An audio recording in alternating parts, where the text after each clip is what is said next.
Now let's get some analysis on today's big decision. We welcome in former Illini Trent Meacham into the studio. And Trent, it was a big deal. Fans are on pins and needles waiting for Kofi's decision, but he decides to come back to Illinois. What's your initial reaction? First reaction, isn't this great for college basketball? All this talk in July of hoops. I think this is maybe a good thing.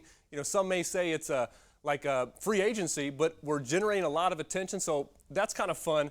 But yeah, Kofi Cockburn coming back to Illinois, that would be huge for this team. I mean, I think Kofi would not only be the Big Ten preseason player of the year, but nationally the player of the year in the preseason, the most dominant player in the country in my eyes. And it would take this team borderline top 25, maybe some potential there, to a top 5 team, legit Final Four contender. So, yeah, Kofi Cockburn's a big, big get. Yeah, and, you know, second team All-American last season. Entire first team has moved on to the professional level. So Kofi is right there to take that preseason National Player of the Year possibly. So for you, I mean, you've seen him play his first 2 years with Illinois and year 3 with the Illini. What do you still think Kofi needs to improve on, and what would help his draft stock should he decide to go after next season?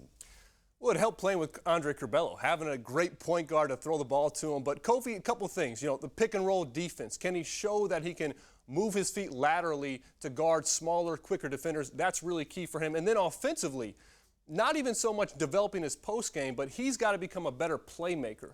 Okay, bigs in the NBA find themselves with the ball. They have to make ball reversals. They have to do dribble handoffs. They have to make quick decisions when they get the ball in the pick and roll situation, especially on the high post. So he's going to have to improve as a decision maker, playmaker to really be effective at the next level. So with Kofi returning, that means 3 starters coming back to the Illini. 4 kind of if you include DeMonte Williams, but we kind of give his spot to Jacob Grandison. They're kind of one and the same. New returner or newcomers to the lineup would be Andre Curbelo, coming off the bench after a great year with the Illini, first year with the Illini, and then one of his national teammates, Alfonso Plummer. Could he find his way into the lineup now with Kofi being back? What do you make of that? Well, with Kofi back, you have that big fella inside, so you're okay maybe starting with 3 small guards and Trent Frazier, Andre Curbelo, Alfonso Plummer. You talk about shooting, you talk about quickness. That could be a deadly lineup. I think this team with Kofi back, I mean, you can do a lot if you're Brad Underwood. I'm looking at a couple guys that have a ton of potential, okay? Coleman Hawkins, Austin Hutcherson. He hasn't played a game in 2 years, but great athlete. You know, Omar Payne. Those 3, if one of them can step up, but all 3 of them have great potential, you know, fans love potential. I think coaches like consistency, okay? And coach knows he's going to get consistency from Trent Frazier, okay, from DeMonte Williams, from Jacob Grandison. But Omar Payne, Coleman Hawkins, Austin Hutcherson, can one of them step up? If they do, this team is really, really dangerous. And what do you think the new NLI rules played in this decision for Kofi? I know he had that final date that he had to enter the transfer portal for before he could skip that, having to sit for 1 year. Do you think NIL, those new rules, played a factor into that decision? Pay the big fella, right? Okay.